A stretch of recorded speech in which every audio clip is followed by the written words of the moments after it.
अस्सलाम वालेकुम, आप देख रहे हैं पीए न्यूज एचडी और मैं हूं आपके होस्ट सादिया बतूल। शामिल करते हैं आज की अहम खबरें। रिपोर्ट पेश करते हैं doctor Hafiz Kamran, vice chairman Gujranwala.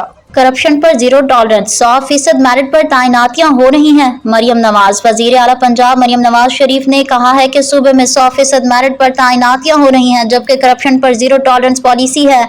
Maryam Nawaz Sharif से national security and bar course के शुरा और फैकल्टी मेंबरान ने मुलाकात की। वजीर आला पंजाब ने वफ्द का खैर मकदम किया और वफ्द को पंजाब हुकूमत के तारीखी और फलाही मनसूबों से आगाह किया।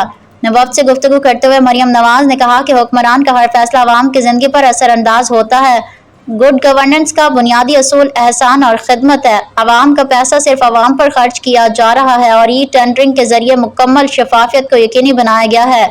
मरियम नवाज शरीफ ने कहा कि वतन धरती माँ की तरह है, उससे बेवफाई नाकाबिले बर्दाश्त है। पंजाब में अब सियासी तैनातियां और अकरबा परवरी खत्म हो चुकी है। न्यूज स्टूडियो से अब तक के लिए इतना ही। मजीद खबरों और अपडेट्स के लिए देखते रहिए पीए न्यूज एचडी।